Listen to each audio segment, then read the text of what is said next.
아멘. 감사합니다. 오늘 하나님이 주시는 말씀 함께 보겠습니다. 요한복음 21장 15절에서 25절까지의 말씀입니다. 요한복음 25장 15절에서 25절까지의 말씀입니다.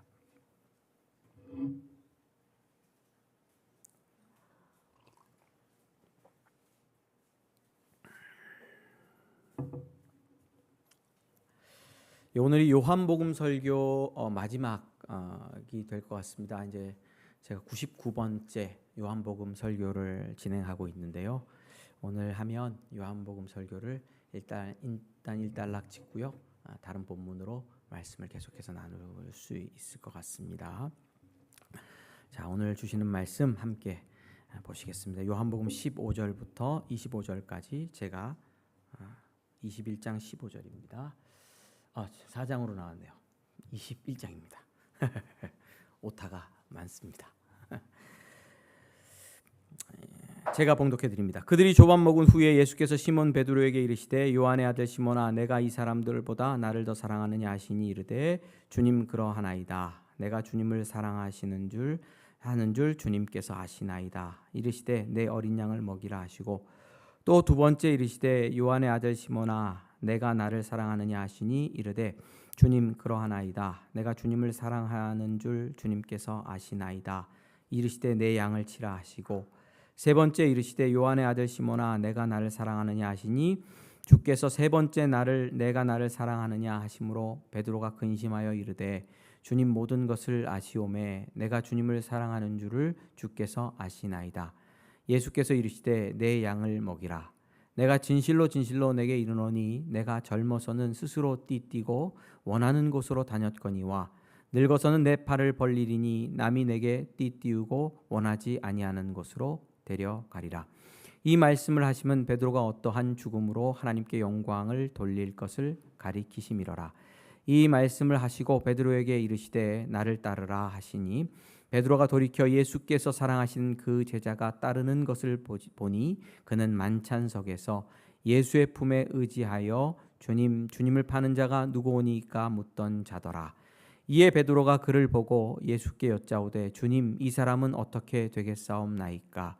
예수께서 이르시되 내가 올 때까지 그를 머물게 하고자 할지라도 내게 무슨 상관이냐 너는 나를 따르라 하시더라.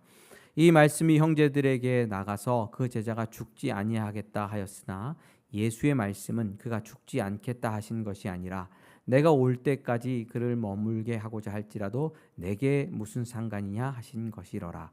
이 일들을 증언하고 이 일들을 기록한 제자가 이 사람이라. 우리는 그의 증언이 참된 줄 아노라. 예수께서 행하신 일이 이외에도 많으니 만일 낱낱이 기록된다면 이 세상이라도 이 기록된 책을 두기에 부족할 줄 아노라. 아멘. 감사합니다.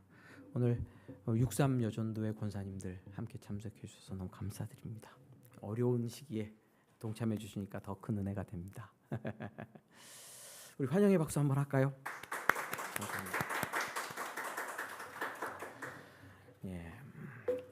요한복음 말씀을 이렇게 전하고 이제 요한복음을 쭉 전체적으로 이제 쭉 설교를 하면서 오늘 99번째 설교를 하고 이제 일단락을 짓게 되는데요. 하나님의 은혜다 이런 생각을 합니다. 말씀을 전하면서 그런 생각을 계속했어요. 이 질그릇의 보화를 담고 있는 거구나. 이 진리의 말씀이라는 보화를 내가 담을 수 있는 사람이 아닌데 이 진리를 말할 수 있게 하신 것이 감사하고 그러나 이 위대한 진리를 제대로 말하지 못했다 하는 이런 자괴감과 부족한 마음이 많이 드는데 성령께서 도와주셔서 캄프라찌 들으시는 가운데 성령께서 역사하셔서 진리를 진리되게 증언해 주실 줄 믿습니다. 오늘 사랑을 묻다라는 제목으로 말씀을 나누려고 합니다. 지난주에 이어서 이야기에는 능력이 있다 이런 서론으로 이야기를 하고 싶습니다. 여러분들 지난주에 태몽 제가 여쭤봤죠. 태몽이 뭐냐? 그 태몽이 영향력이 있어요. 회몽이 자꾸 생각나요. 무슨 일이 있을 때마다. 또 가문에서 생겼던 일이 우리 자신들을 지배하는 그런 경우가 있어요. 그 이야기가 일화가. 또 우리나라의 역사죠. 이순신 장군이 일본과 싸워 이겼던 이야기, 임진왜란 이야기가 우리 대한민국 사람들의 피 속에는 돌아다녀가지고 그 얘기를 들으면 울끈불끈 하잖아요. 이야기가 힘이 있어서 우리를 지배하거든요.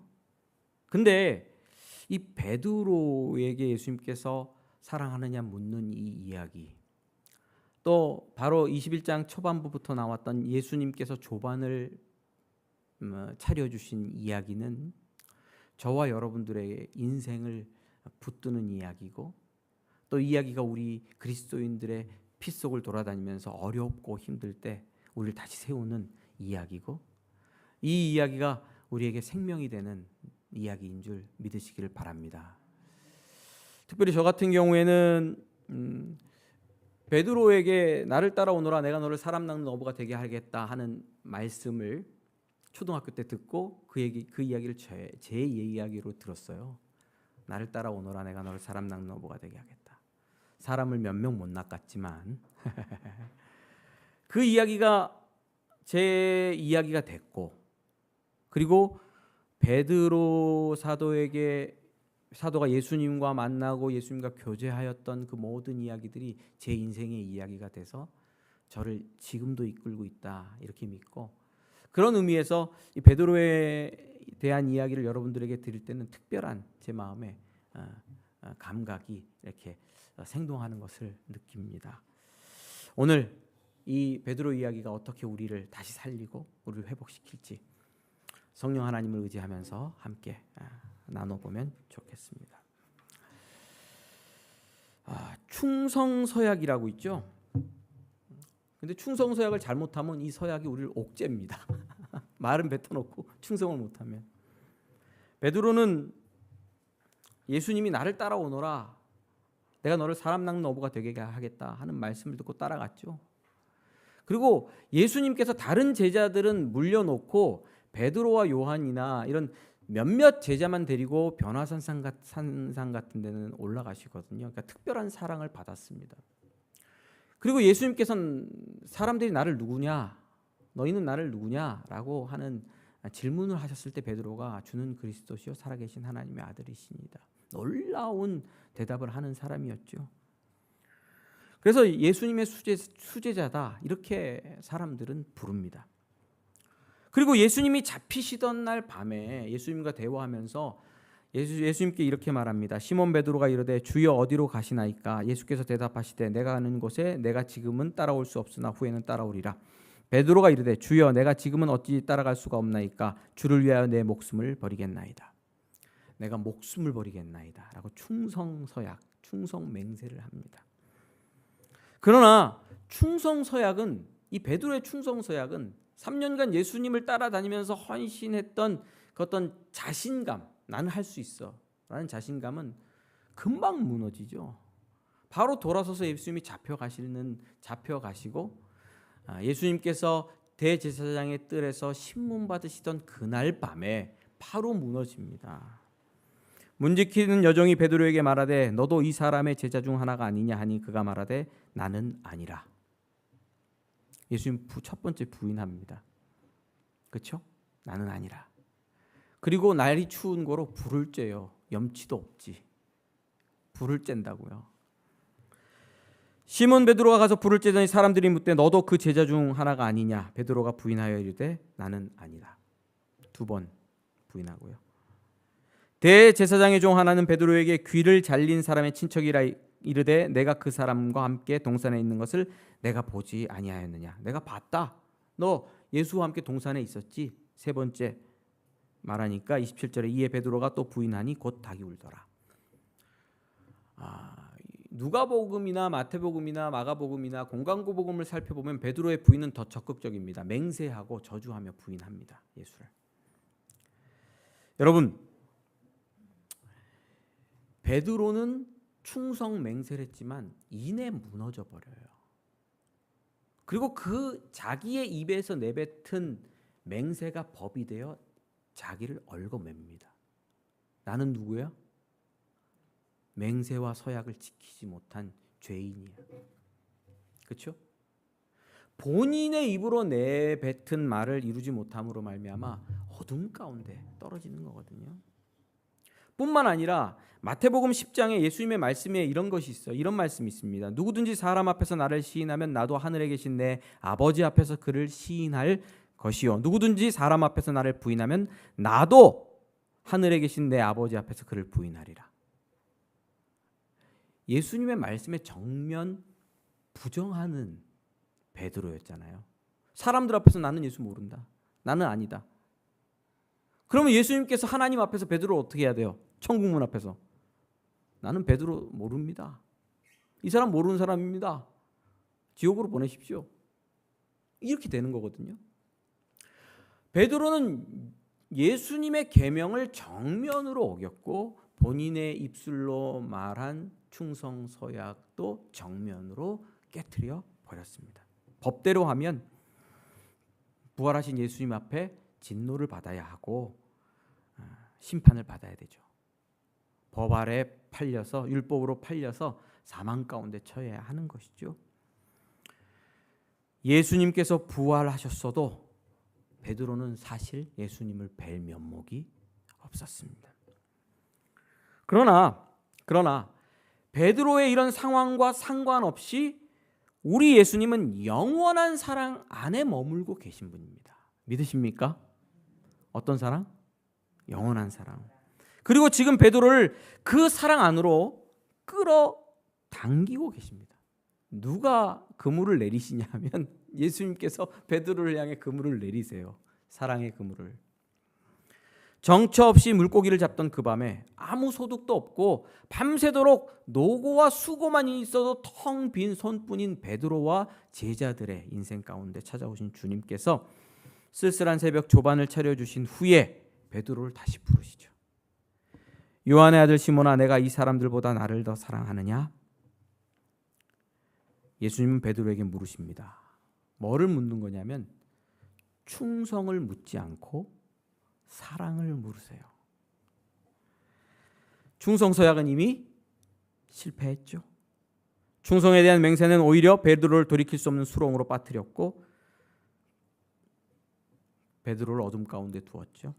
그러나 예수님의 사랑이 다시 베드로를 향하여 울려 퍼집니다. 사랑의 그물이 베드로를 향하여 드리워지는 거죠. 자기의, 나는 할 수 있어. 나는 예수님을 위해서 목숨을 바칠 거야. 나는 그런 사람이야. 3년 동안도 내가 1등 제자 아니야? 얼마나 예수님을 위하여 헌신했는데. 자기의와 율법의 사슬에 매여서 밤의 어둠 속에 침몰한 베드로의 인생을 다시 사랑으로 끌어 당기시는 예수 그리스도의 음성의 질문입니다. 네가 이 사람들보다 나를 더 사랑하느냐? 베드로는 사실 예수님의 죽으심과 부활을 거치면서 그 사건의 현장을 거치면서 뭐를 확인한 거냐면 나는 안 되는구나 하는 것을 확인한 거죠. 한낱 계집종과 종들 앞에서 나는 예수님을 모른다. 정면으로 부인할 수밖에 없는 부족한 인간인 것을 발견한 거죠. 그리고 베드로가 예수님을 부인하던 현장에는 예수님께서 멀지 않은 곳에서 신문을 받고 계셨어요. 누가복음 말씀을 보면 베드로가 예수님을 부인하자 예수님께서 베드로를 쳐다보십니다. 그러니까 예수님 모르게 부인한 게 아닌 거죠. 그는 실패하고 돌이킬 수 없는 법 아래에 내팽겨쳐진 인생이었습니다. 예수님의 죽음과 부활 사건이 그런 자신인 것을 발견하게 한 거죠. 나는 내 자신으로는 예수님을 온전히 사랑할 수 없는 존재구나 하는 것을 말입니다. 그런데도 예수님께서 다시 계속 물으시는 거예요. 시몬아, 내가 이 사람들보다 나를 사랑하느냐? 여기서 이 사람들은 누구냐면 제자들로 봅니다. 제자들로. 이런 뜻이 되는 겁니다. 네가 예전에는 여기 다른 제자들보다 나를 더 사랑한다 그랬지? 네가 다른 제자들은 안 그랬어도 너는 내게 목숨을 줄 수 있다고 그랬었지. 네가 이 사람들보다 나를 더 사랑하냐? 무슨 뜻이에요? 오만하고 자만했었지, 이런 뜻이죠. 다른 제자들을 무시했었지. 너만 잘난 줄 알았었지. 너만 의로웠었지. 이런 뜻이 담겨 있는 거죠. 베드로가 이렇게 대답합니다. 주님, 그러하나이다. Yes, yes. 맞다. 내가 주님을 사랑한 줄 주께서 아시나이다. 자기 의를 내려놓고 이제는 십자가와 부활을 거치면서 베드로는 자기 의를 내려놓고 주님께서 아십니다 라는 대답으로 마무리를 합니다. 내가 어떤 놈인 걸 주님께서 아십니다. 그래도 내 마음에 주님을 향한 사랑이 있는 거 주님께서 아십니다. 법을 따라서는 심판이 주어져야 하고 율법을 따라서는 진노가 임해야 하지만 베드로에게는 예수님의 사랑의 음성이 주어지죠. 시몬아, 내가 이 사람들보다 나를 더 사랑하느냐? 충성을 묻고 충성을 서약하고 구하지 않으셨고 사랑을 여전히 묻고 계시는 거죠. 조직에서는 충성이 중요하잖아요. 조폭에서도 그렇고 종교단체에서도 충성이 중요합니다. 충성을 해야 뭐 이렇게 감투라도 하나 쓸 수 있습니다. 충성이 이어지지 않으면 퇴출당하고 출교되죠. 그러나 예수님은 충성이 아니라 뭐를 물으셨죠? 사랑을 물으셨죠. 두 번 더 물으십니다. 두 번째 이르시되 요한의 아들 시몬아, 내가 나를 사랑하느냐? 세 번째 이르시되 요한의 아들 시몬아, 내가 나를 사랑하느냐? 세 번 부인한 베드로를 향하여 세 번 이어진 사랑의 물음이 베드로의 인생을 건져 올리고 있습니다. 여러분은 몇 번 예수님을 부인하셨습니까? 3번? 10번? 신앙생활을 오래 하면 오래 할수록 더 불행한 게 예수님 부인하는 숫자가 더 늘어나는 것 같아요. 그렇죠? 30년, 40년, 50년 신앙생활 하면요, 점점 늘어나요. 이게 줄어들질 않고 불신의 밤을 견뎌야 하는 것이 우리 그리스도인의 인생인 것 같아요. 오히려 그런 저와 여러분들에게 예수님의 사랑의 물음은 베드로가 3번 부인하면 몇 번? 3번이었다면 셀 수 없이 많이 부인한 우리들에게는 셀 수 없이 많은 숫자로 사랑의 음성이 다가온다고 저는 믿습니다. 왜냐하면 예수님께서는 영원한 사랑 가운데 계신 분이기 때문에 영원히 물으시는 거죠. 그때마다 물으시는 거죠. 그 밤마다 그 새벽에 찾아오셔서 물으시는 거죠. 네가 나를 사랑하느냐? 그 음성을 들을 때 우리는 우리의 의를 내려놓고 회개의 자리로 주님께서 아십니다 하는 그 사랑의 안식처로 도피에 들어갈 수 있는 것입니다. 여러분, 이것이 복음입니다. 나의 의와 나의 헌신, 나의 충성이 아니라 그분의 영원한 사랑에 나의 구원의 소망이 있다 하는 것이 복음인 줄 믿으시길 바랍니다. 저는 이 베드로의 복된 이야기를 나의 이야기로 믿습니다. 그리고 성령님께서 우리를, 오늘 이 메시지를 듣는 모든 하나님의 사람들을 이 사랑의 질문 가운데로 초청해 드리십니다. 그 초청을 받고 들어오시면 됩니다. 베드로를 향한 사랑의 음성이 나를 향한 음성이구나 라고 믿고 이 이야기를 나의 이야기로 받아들이시면 여러분들은 그 사랑 안에 머물게 되는 것입니다. 이제 예수님의 물음에 답한 베드로의 음성을 좀 더 살펴보죠. 베드로는 대답했습니다. 더 이상 자신을 신뢰할 수 없었잖아요. 자기 사랑에 대한 자신감을 잃은 지 오래됐습니다. 예수님을 향한 자기 사랑이 보잘것없음을 알았죠. 그래서 이렇게 대답합니다. 15절, 주님 그러하나이다. 내가 주님을 사랑하시는 줄 주께서 아시나이다. 16절도 내가 주님을 사랑하시는 줄 주께서 아시나이다. 17절도 주께서 세 번째 나를 사랑하느냐 하심으로 베드로가 근심하여 이르되 주님 모든 것을 아시오매 내가 주님을 사랑하는 줄 주께서 아시나이다. 레슬리 뉴비긴이라고 제가 이 강해 설교를 준비하면서 계속 읽었던 책 중에 요한복음 강해가 있습니다. 레슬리 뉴비긴이 이렇게 말합니다. 세 번에 걸쳐 베드로는 사랑을 긍정하는 대답을 한다. 하지만 그것은 자신의 사랑의 힘에 대한 자신감이 아니라 예수님의 지식의 확실성에 근거한 긍정이다.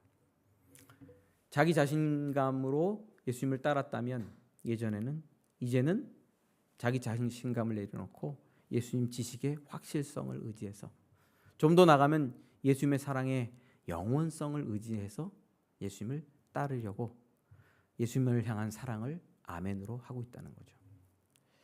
저 같은 경우에는 아직도 제가 계속 물어요. 너 예수님 사랑하니? 나 예수님 사랑하나? 예수님 내가 당신 사랑합니까? 이렇게 물으면서 예수님 사랑합니다 선뜻 안 나와요. 자신감이 없어요. 내 인생을 아니까. 근데 내 사랑의 근거는 나에게 있는 것이 아니고 누구에게 있는 거죠? 십자가에서 죽으시고 부활하신 예수님께 있는 거죠.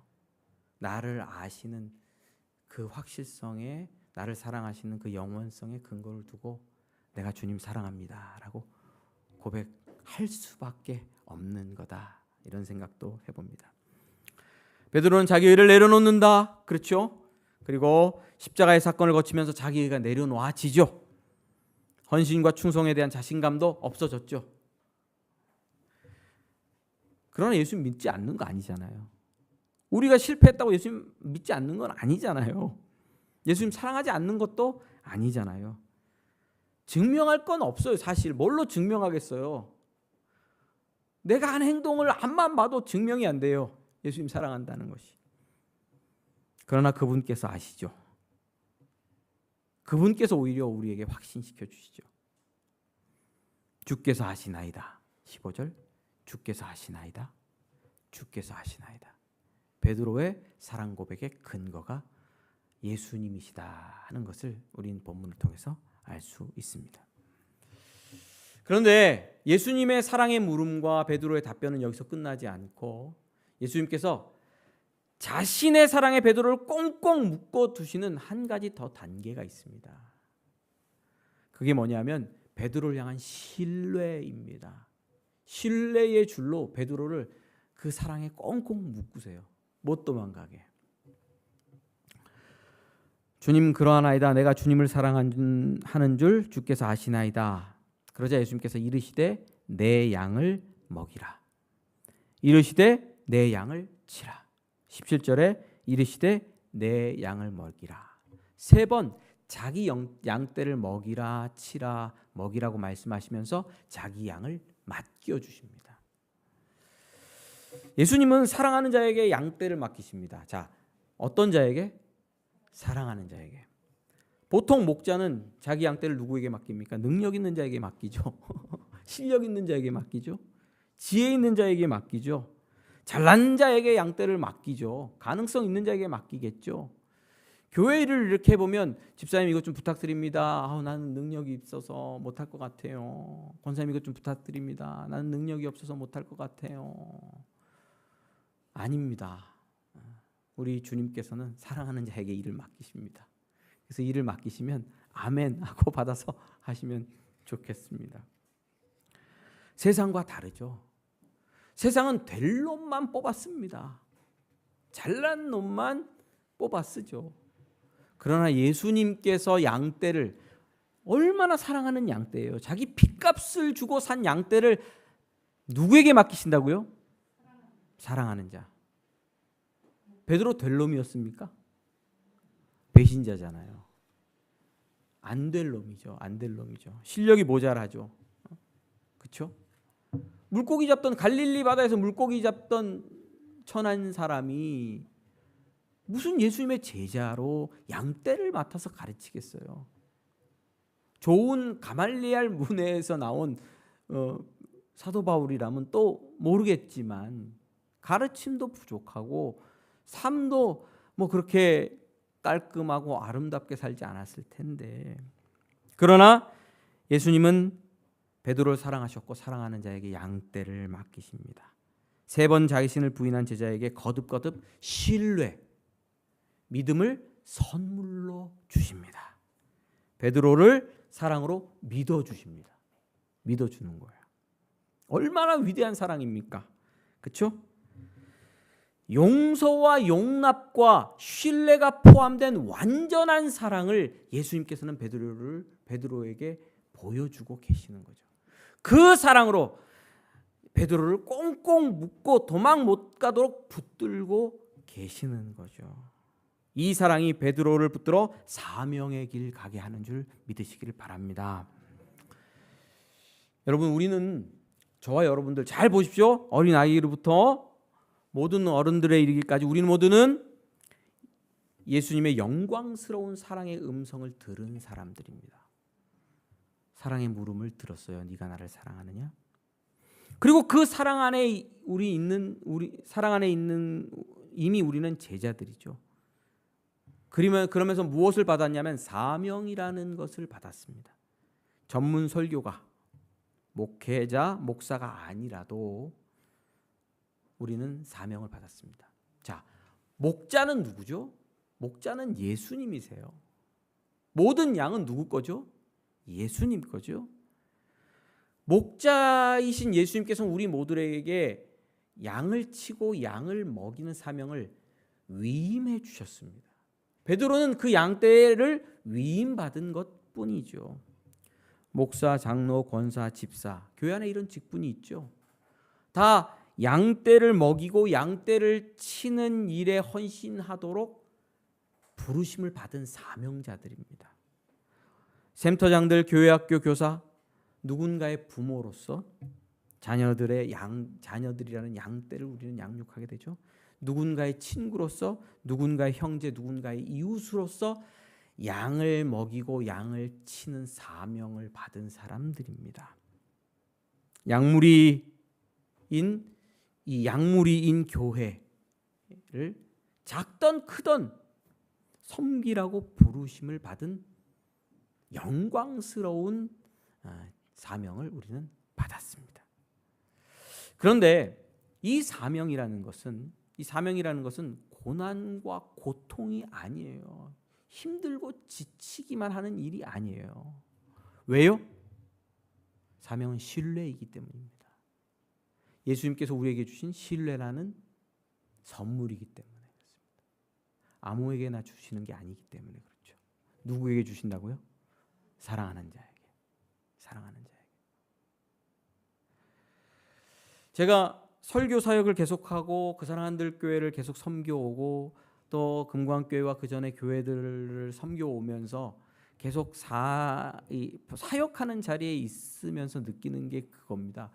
내가 이 사역을 감당할 수 있는 그런 자격이 있는 사람들이 아닌데 이거 그만해야지. 이거 그만해야지. 이제 하나님, 나 이제 도저히 못하겠습니다. 이거 나 같은 인간이 할 수 있는 일이 아닙니다. 이런 기도를 하거든요. 근데 이 자리에서, 사역하는 이 자리에서 경험하는 것은 아직도 나를 버리지는 않으셨구나. 그래도 붙들고 계셔서 이 사명 감당하게 하시는구나. 그렇죠? 작은 일이든 큰 일이든 개척교회는 여기 오는 것만 해도 사명인데 이 사명 감당할 수 있도록 힘주시고 도와주고 계시는 걸 보니까 아직도 나 안 버리셨구나. 어제 그 일로 나 내치지 않으셨구나. 지난주 그 일로 나 버리지 않으셨구나 하는 것을 어디서 확인하죠? 사명의 자리에서 확인하죠. 사명의 자리에서 정말로 숨이 벅차고 기운이 지나요. 넘어질 것 같고 쓰러질 것 같은 그 현장에서 예수님의 사랑이 아직도 내게 머물고 있음을 경험하고 발견하게 됩니다. 그래서 사명은 고통과 고난의 자리가 아니고 나를 소비해버리는 자리가 아니고 사랑과 신뢰로 충만하게 되는 자리죠. 충전소죠. 나를 향한 주님의 사랑을 확인하는 자리입니다. 신앙생활이 건조하면 사명을 위해 목숨 걸고 달려가지 않아서 그렇습니다. 여러분, 한 영혼을 위하여 달려가는, 한 영혼 먹이고 한 영혼 치기 위해서 삶을 드리는 사명의 자리를 버리지 마시기를 바랍니다. 우리는 모두 베드로입니다. 그렇죠? 그리고 우리는 감사하게도 네가 나를 사랑하느냐 묻는 사랑의 자리로 초대를 받았습니다. 그리고 선물로 사명이라는 신뢰까지 받았습니다. 여러분, 요한복음 21장이 우리 자신의 이야기, 나 자신의 이야기인 것을 믿으시면서 이 사랑의 현장에서 사랑으로 충만하게 되시고 그분이 주시는 신뢰로 회복되셔서 승리의 삶 살아나가시기를 주님의 이름으로 축원합니다. 기도하겠습니다.